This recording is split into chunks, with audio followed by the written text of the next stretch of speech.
اسے آپ نے سمیٹنے سے روک دیا، جیسے کسی خاکروب کو صفائی سے روک دیا جائے، تو پھر گند تو پھیلے گا ہی۔ آپ اگر اس قسم کی حرکتوں کرو گے جو اصول کائنات کو پلٹ دیں گی، تو آپ کی زندگی کو بھی پھر نئے ہیجز آف پرنسپلز چاہیے، جہاں آپ نئے سرے سے اس زندگی کے قانون مرتب کرو۔ پھر اللہ کا نفس وما سواہا، میں نے نفس انسان کو درست کیا۔ یہ جو سواہا کا لفظ استعمال کرتا ہے نا، یہ ہائی ٹیکنالوجی میں کرتا ہے، بہت باریکیوں میں جا کر ہم نے نفس انسان کو درست کیا۔ آپ کو پتا ہے اس کی تعداد کتنی ہے، کتنی باریک ہیں کہ کارٹیکس برین میں 1 بلین سیلز ہوتے ہیں، 1 بلین سیلز کارٹیکس برین۔ اتنی بڑی گہری پیچیدہ نفسی اشکال کی دنیا بنائی ہے اس نے، مگر اہلیت کیا ہے؟ نتھنگ، کچھ بھی نہیں۔ جو برین کے اسپیشلسٹ ہیں نا، وہ یہ بات کہتے ہیں کہ لا تعداد کائنات مر گئی انسانوں کی، حیاتیات کا بے حد نقصان ہو رہا تھا، کیونکہ انسانی برین کسی ایکسٹرنل سٹیمولائی کا جواب نہیں دے رہا تھا۔ دیکھو آپ خود تو غور کرو، آپ کے تو ہم سوچتے ہیں، نام بھی ہومو سیپین رکھا گیا، ہومو سیپین، سیپین تھوڑی بھی نہیں، زیادہ سوچوں والا، مگر خواتین و حضرات اتنی زیادہ سوچوں والا انسان تھا، ایک تصور نہیں پیدا کر سکا اپنے خیال سے، ایک تصور۔ The reason was there is no spontaneous growth of thought in human mind. یہ امپورٹنٹ تھا، یہ بات جاننا بڑی امپورٹنٹ۔ ہمارے دعوی کتنے غلط ہو سکتے ہیں یہ آپ سوچ لو۔ There is no spontaneous growth of thought in human mind. یہ تو فلسفہ بہت پہلے ختم ہو گیا تھا۔ پھر ہوتا کیا ہے دماغ میں؟ An external stimulus is applied to your brain.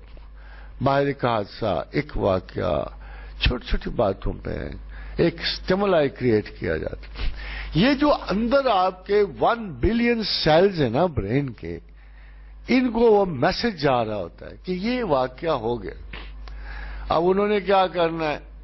جلدی سے everything is being shuffled, response اس طرح۔ اگر آپ نے ریسپانس تخلیق کر لیا تو آپ زندہ ہو، اور اگر آپ ریسپانس نہیں تخلیق کر رہے تو آپ مردہ ہو۔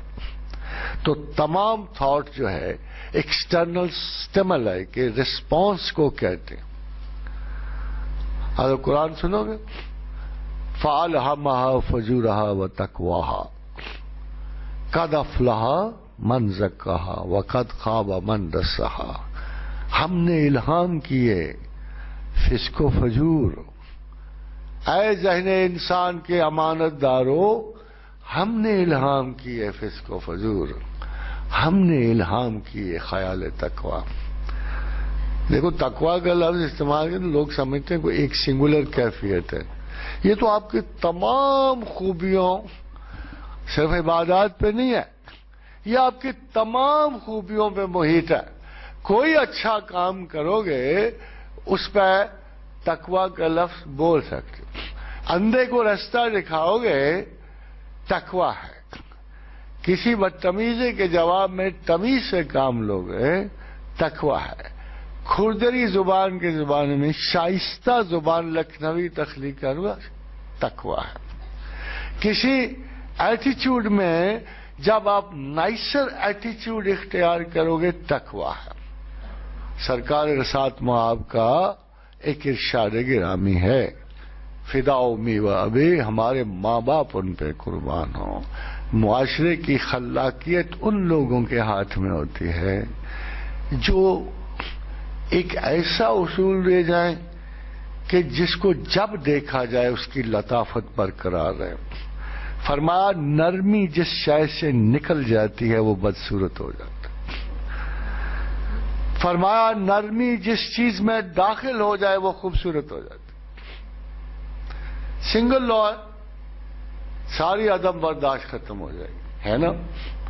اگر آپ کے ایٹیچیوڈ میں نرمی آ جائے اور آپ کو احساس ہو کہ یار جو میں نے اتنا سارا میک اپ پہ پیسے ضائع کیا ہے، اگر ایک نرمی اختیار کرے ویسے ہی خوبصورت ہو جاتا ہوں. تو نرمی جس چیز میں داخل ہو جائے، اللہ کے رسول کا ارشاد ہے کہ وہ خوبصورت ہو جاتی، اور نرمی جس چیز سے نکل جائے وہ بدصورت ہو جائے.